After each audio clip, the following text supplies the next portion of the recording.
Olá, meus queridos, tudo bem com vocês? Estamos aqui hoje, mais um dia de estudo bíblico, aqui em nosso canal Pregando o Evangelho de Cristo. Para hoje, vamos ter um estudo maravilhoso que nos vai trazer muito ensino. É um milagre de Jesus, né? E todo milagre do Senhor não é simplesmente um milagre.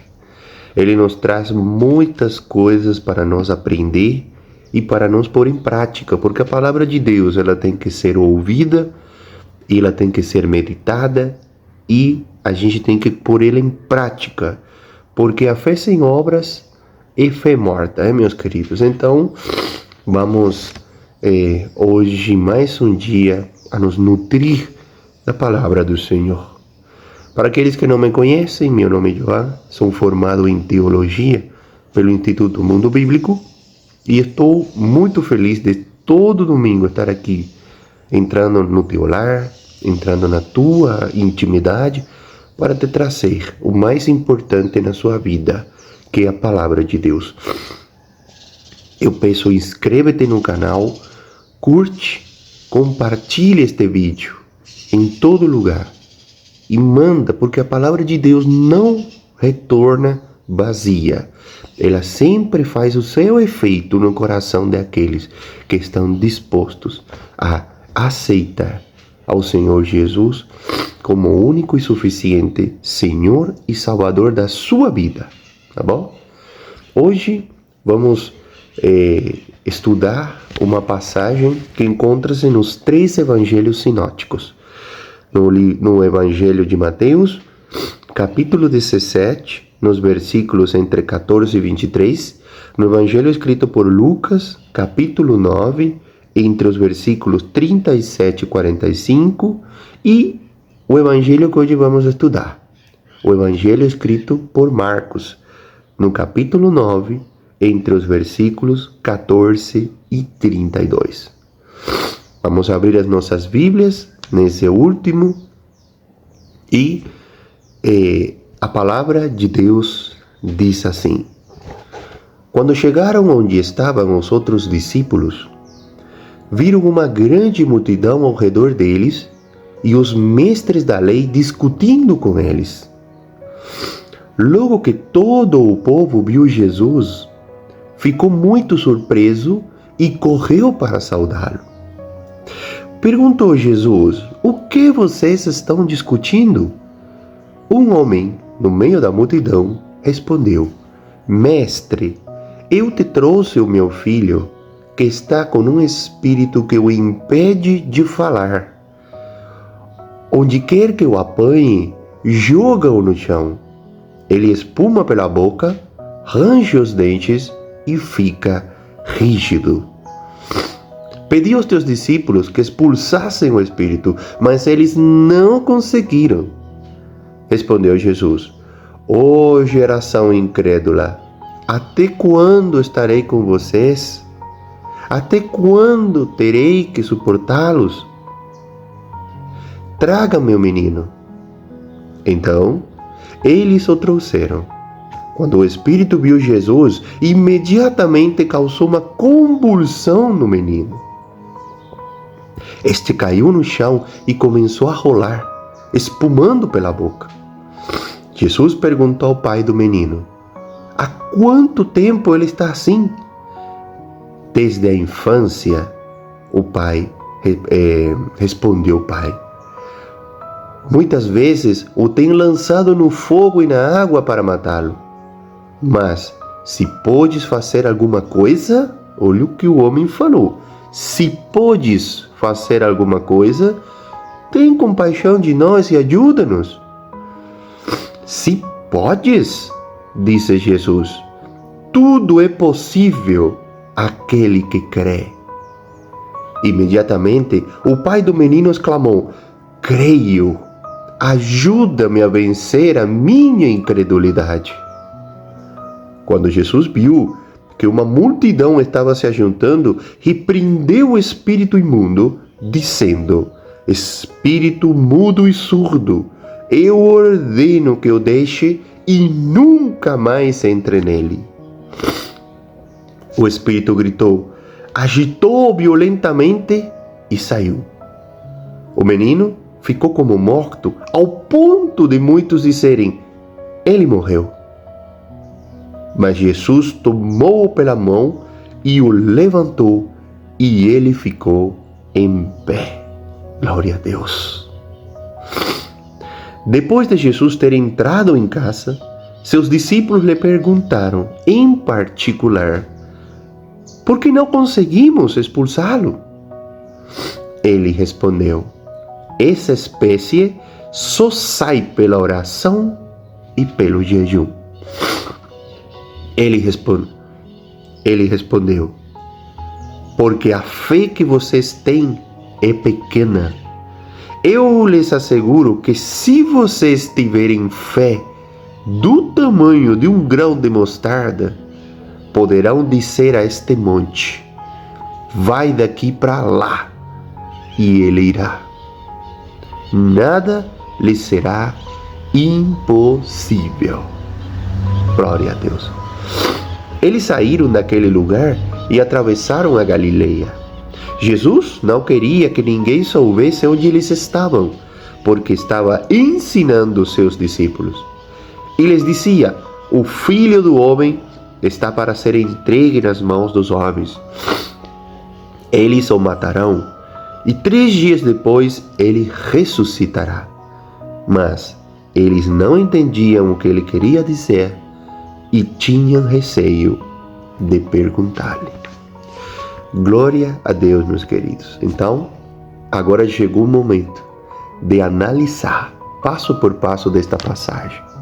Como esse milagre maravilhoso, Jesus nos traz um ensino importante de fé, um ensino importante de comunhão com Deus.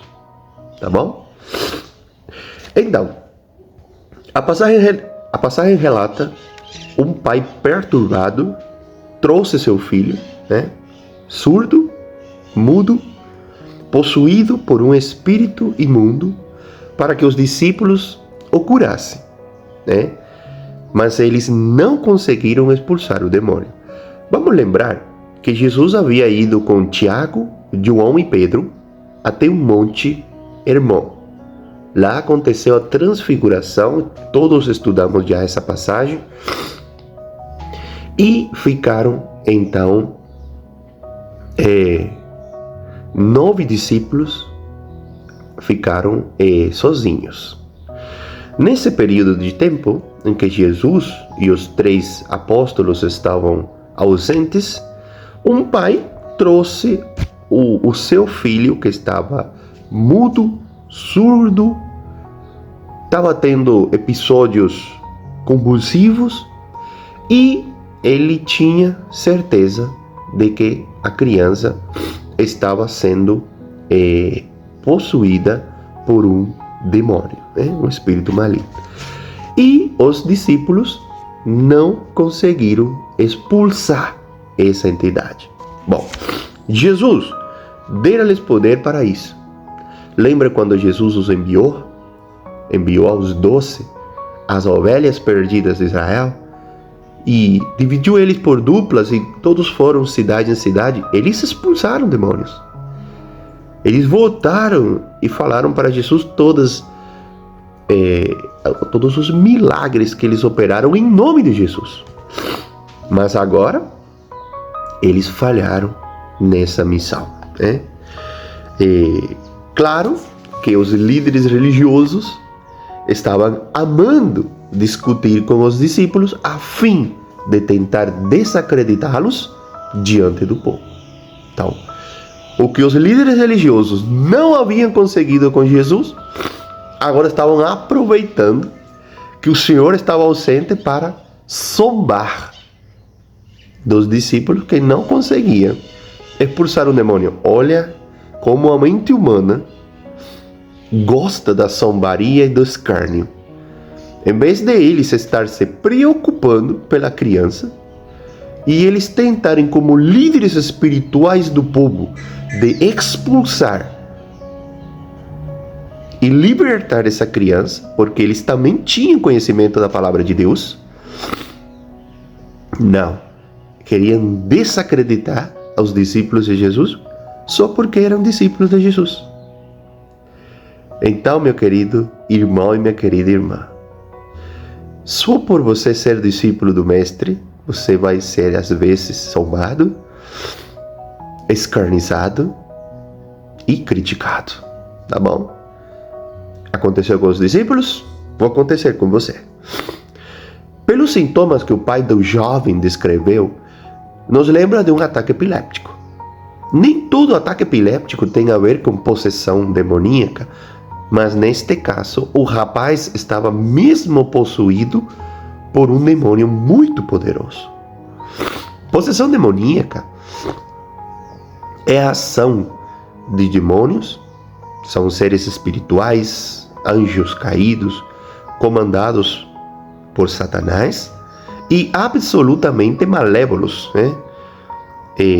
Esses seres espirituais invadem e dominam o sistema nervoso, a consciência sensorial, a sede da vontade humana e que, enfim, tomam posse do corpo físico de uma pessoa, na qual ainda não habita o Espírito Santo de Deus, controlando suas ações e, por vezes, submetendo esse corpo humano a todo tipo de humilhações e sofrimentos.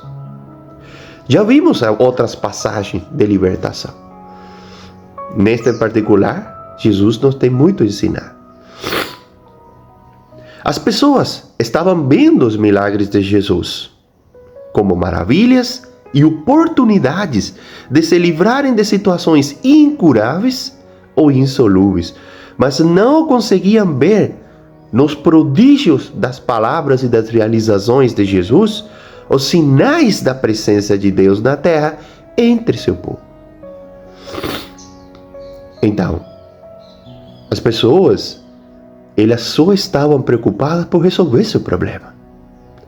Eles sabiam que Jesus era poderoso, era profeta, era o Messias, e só queriam aproveitar. Estou passando por essa situação, então eu vou lá, eu vou resolver. Mas não tinha na mente a importância do arrependimento, não tinha na mente a importância da mudança de vida, do novo nascimento. Não, eles queriam resolver seu problema e continuar nas mesmas. E é o que hoje muito ainda continua acontecendo. O lamento de Jesus quando falou: "Ó geração incrédula, até quando estarei com vocês? Até quando terei que suportá-los?" É contra a incredulidade de todas as pessoas que se aproximam de Deus apenas para testar seu poder, para assistir a um exemplo de ação extraordinária e especial do Criador, esquecidas de que precisam de arrependimento, buscam apenas uma solução rápida, prática e a baixo custo para seus problemas imediatos. É muito triste, mas acontece. Agora observe o que o Pai diz: "Mas se podeis fazer alguma coisa, tende compaixão de nós e ajuda-nos." Pense no que o Pai acaba de dizer. Não fazemos isso nós mesmos. Fazemos isso com o Senhor. "Senhor, podes fazer algo aqui?" Jesus imediatamente responde: "Se podes, tudo é possível que crê." Nunca se trata do que Deus pode fazer. Muita coisa é construída sobre a fé.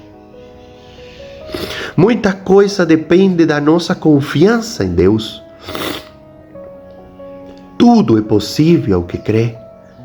O problema não é a vontade divina, mas a incredulidade humana. Nada é grande demais para Deus. Nada é grande demais. Deus pode fazer qualquer coisa. O Pai implora pela compaixão de Jesus. Jesus tem compaixão de nós. e pode fazer alguma coisa. Mas será que realmente acreditamos nisso? Será que realmente acreditamos que Deus tem a capacidade e a compaixão para fazer alguma coisa? O pai clama: eu creio. Ajuda-me na minha incredulidade. Que oração gloriosa! Eu creio. Ajuda a minha incredulidade. O que precisamos é de mais fé. Eu tenho fé, mas preciso de mais fé. Jesus mostra por que você deve ter fé nele. Simplesmente pelas palavras de Jesus, este espírito imundo, por mais forte que era, é expulso. Jesus prova seu ponto de vista de que não há nada grande demais para ele. Jesus tem poder sobre os mortos. Jesus veio para salvar e dar vida. Jesus vence os poderes das trevas que nos controlam. Jesus é digno de grande fé. Creia nele. Creia nele. Jesus libertou o rapaz. Todavia, o demônio, olha como Satanás, ele é triste, sem vergonha. Como ele quer vencer a toda custa. Todavia o demônio, pouco antes da pessoa ser liberta, parece conseguir uma grande vitória. Eu acredito que ele matou a criança. Já que o menino ficou como morto. Muitas pessoas olharam e falaram: morreu. Certamente não estava respirando. Mas no fim, o Senhor ganha a batalha. Ele ressuscita o rapaz. O milagre de Jesus, meus queridos, não é um milagre incompleto. Quando Jesus entra e abre e liberta, ele traz tudo, principalmente salvação. Ele te tira da aflição e ao mesmo tempo salva a tua alma. Então, Satanás, as forças do inferno, as portas do Hades, nunca vão triunfar sobre a igreja do Senhor Jesus Cristo. Nunca. Os discípulos não conseguiram expulsar o demônio por causa da descrença deles e a falta de oração e disciplina. Aparentemente, os homens descuidaram seu caminhar espiritual durante a ausência de Jesus. Talvez eles tenham ficado enciumados porque os outros 3 discípulos foram com Jesus até o alto monte. Os pecados secretos tiram nosso poder. A descrença também rouba nosso poder. Nosso poder vindo da parte de Jesus. Como é importante manter-se renovado espiritualmente. Você nunca sabe quando alguém precisará de sua ajuda. Era uma preocupação de Jesus a falta de fé de seus discípulos. Não podemos viver e servir fundamentados em vitórias passadas. Temos de estar sempre alertas e disciplinados, confiantes no trabalho do Senhor. Então, queridos discípulos, já haviam expulsado demônios. Eles acharam que já eram poderosos. Eles acharam que já não tinha mais nada a aprender e a comunhão com Deus ficou para trás. Nunca aconteceu isso com você? Você fez uma coisa que você se orgulhou muito disso e achou que já era invencível. E depois veio uma coisa que você não conseguiu fazer e caiu a ficha para você que você não é nada sozinho, que você depende da misericórdia, que você depende do poder de Deus na sua vida? Então, Jesus adverte para o fato de que há graduação de poderes nas trevas e que certa espécie de inimigos espirituais só pode ser expulsada por meio de profunda comunhão com Deus em oração e persistente devoção, que inclui o jejum.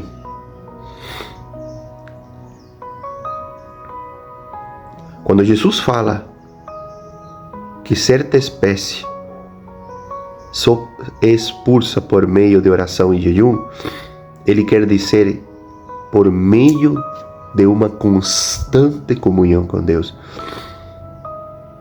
Existem hierarquias, existem poderes ainda mais poderosos nas trevas. Existem demônios de quinta e grandes chefes. E certas espécies só pode ser expulsa por aquele que tem uma comunhão constante com o Senhor. Não qualquer crente consegue. Não qualquer pessoa consegue. Apesar da palavra jejum não aparecer em muitos originais gregos, é certo que Jesus e a igreja primitiva praticavam o jejum como uma disciplina espiritual. Jesus aproveita aquele momento tenso e constrangedor para evidenciar que todas as coisas são realizáveis mediante a fé. E que a grande questão do ser humano é exatamente esta: a falta de fé. Deus pode tudo e a qualquer momento, não tenha dúvida disso, mas as pessoas costumam a crer duvidando, e por isso o Senhor não pode honrar uma fé falsa ou incompleta. A verdadeira fé elimina todas as barreiras espirituais na vida. Todas. Olha o que está escrito no livro de Tiago, no capítulo 1, entre os versículos 5 e 8. Se algum de vocês tem falta de sabedoria, peça a Deus, que a todos dá livremente, de boa vontade, e lhe será concedida. Peça, porém, com fé, sem duvidar, pois aquele que duvida é semelhante à onda do mar, levada e agitada pelo vento. Não pense tal homem que receberá coisa alguma do Senhor. É alguém que tem mente dividida e é instável em tudo o que faz. O que você pedir, não pensa pensando assim: será que Deus vai me dar? Será que isso é assim? Será que o Senhor tem poder para isso? Porque não pense que receberá coisa alguma do Senhor. Jesus havia completado seu período de ministério às grandes massas na Galileia e regiões vizinhas. Eles tiveram a luz e muitos não aproveitaram. Agora estava a caminho do seu próprio holocausto em Jerusalém. Ele passou a concentrar ainda mais seus ensinos e discipulado na vida de seus 12 seguidores mais próximos. Jesus fala pela segunda vez abertamente aos discípulos a respeito de sua morte iminente. O verbo entregue indica que sua morte não é acidental, nem assassinato. É resultado de um plano divino. Certamente quando Pedro ouviu de novo o que Jesus falou, ficou calado. Não, eu não vou tentar tirar de novo Jesus do seu caminho. Já aprendi. Imagina o que aconteceu, tadinho. Ele não entendia. Ainda hoje a gente fica com dor, Claro. Triste. Hoje em dia ninguém, assim, eu não quero levar Jesus à cruz. Mas é o que ele falou, você cogita as coisas dos homens, não as coisas de Deus. Então, era normal. Jesus veio para isso, para se entregar. E graças a Deus, Jesus se entregou. Graças, Senhor Jesus, pelo teu sofrimento, por pegar o sofrimento que era para mim. Muito obrigado, Senhor, por esse sacrifício. Que graças a esse sacrifício, hoje, pela fé, eu tenho a minha salvação. Porque acredito em Ti como único e suficiente Senhor e Salvador na minha vida. Olha o que está escrito no livro de Romanos, capítulo 8, versículo 32. Aquele que não poupou seu próprio filho, mas o entregou por todos nós, como não nos dará juntamente com ele e de graça todas as coisas? Ore por fé. A oração é retratada como o caminho para a fé. O sucesso não depende do nosso poder. A autossuficiência é inimiga da fé. Não devemos lidar com pessoas, não devemos lidar com nossas provações sozinhos. Não devemos caminhar pela vida de forma independente. Não devemos cuidar da vida sozinhos. Devemos crer que o Senhor Jesus pode fazer qualquer coisa e orar por mais fé. Não seja autossuficiente. Não confie em si mesmo. Oremos por mais fé. Oremos para que o Senhor ajude em nossos momentos regulares de incredulidade. Tudo é possível para aquele que crê. Glória a Deus. Meus queridos, estou muito feliz hoje de poder concluir este estudo, de poder trazer um ensino vindo da palavra de Deus. Vamos orar? Senhor, meu Deus e meu Pai, obrigado, Senhor, por mais um dia de vida. Obrigado, Pai, por mais um dia que o Senhor nos dá esse ensino de que tudo é possível àquele que crê. Que se a gente tivesse a fé assim, de um grãozinho assim de mostarda, a gente conseguiria movimentar montanhas. Pai, nos ajuda em nossa incredulidade. Pai, nos tira desses momentos em que duvidamos, desses momentos em que não acreditamos, às vezes consciente, outras inconsciente de Teu poder, porque o Senhor pode todas as coisas. Somos nós que cremos às vezes duvidando, e claro que o Senhor não pode honrar essa fé de jeito nenhum. Mas quando a gente consegue, quando a gente cai de joelho e ora e fala: Pai, eu creio, ajuda-me na minha incredulidade. Oh, glória! Obrigado, Senhor. Obrigado pelo Teu sacrifício. Obrigado pelo Teu holocausto, aonde aquele que queimou foi você, foi o Senhor, para que eu não queimasse. E hoje ter de graça a possibilidade, porque não mereço, de falar que sou salvo e tenho minha vida eterna garantida na Tua presença, no Teu lugar. Em nome de Jesus, eu oro e eu agradeço. Amém. Glória a Deus. Meus queridos, até o próximo estudo.